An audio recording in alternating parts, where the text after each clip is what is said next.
All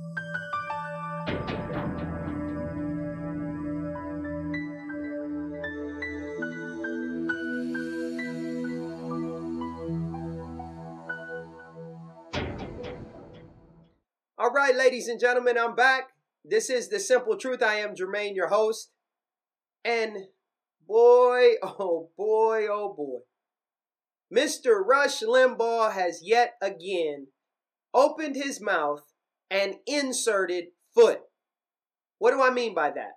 Well, I came across an article here on March the 3rd, 2012, just a few days ago. And man, oh man.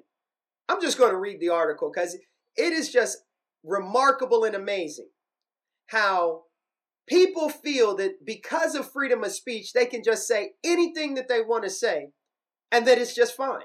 And especially if you're someone like Rush Limbaugh, a nationally known radio talk show host known for your provocative stance on different things politically and socially. But to just some of the things that they are willing to say and do, and then the repercussions that come behind it. Well, the article reads, and it's from eurweb.com, and it says, Limbaugh apologizes to law student he called a slut. Uh-oh, hell must have frozen over. That's because Rush Limbaugh actually apologized for something he said.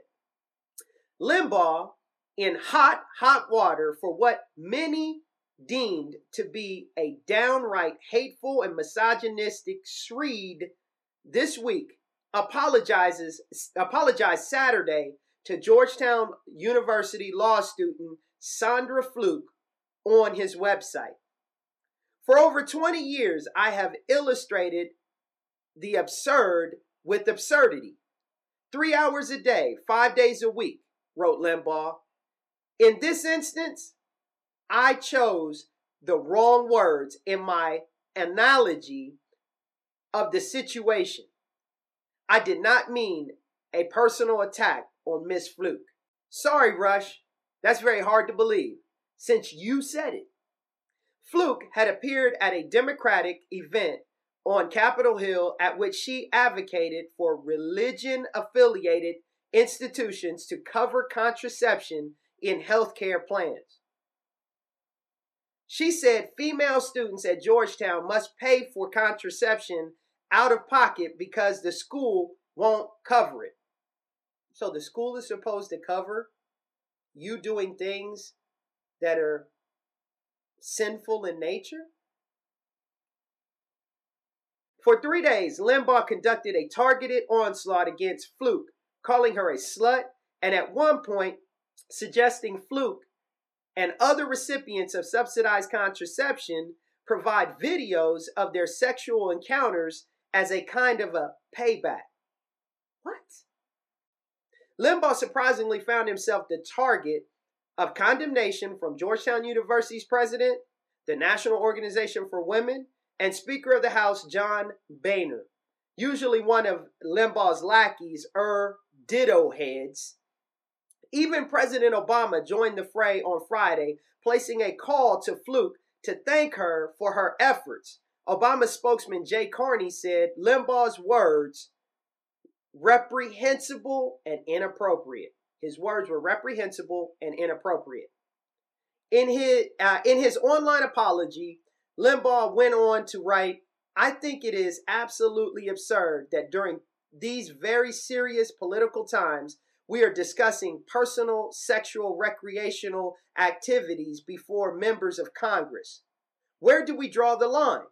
If this is accepted as the norm, what will follow? Will we be debating if taxpayers should pay for new sneakers for all students that are interested in running to keep fit? In my monologue, I posted that it is not our business whatsoever to know what is going on in anyone's bedroom, nor do I think it is a topic that should reach a presidential level. My choice of words was not the best, and in the attempt to be humorous, I created a national stir. I sincerely apologize to Miss Flute for the insulting word choice. Now, I have to say, on one point, I have to agree with Mr. Limbaugh, and that is certain matters should not be on a national level or a congressional level to be discussed. But people, where are we when it comes to our morals, our values as individuals or as families in this country? We have gotten to the point where we feel that we can say and talk about anything and it's accepted or even acceptable. The simple truth of the matter is that it is not the words that Mr. Limbaugh used because of the fact that he was trying to be humorous, but it's more important where we are as a people and what we value and what we find to be immoral or even moral. That is the simple truth, ladies and gentlemen. And as I always tell you, the simple things are oftentimes the most profound, but yet they are the most difficult to put into practice as well as do. Thank you so much for joining me, and I will be back with you real soon.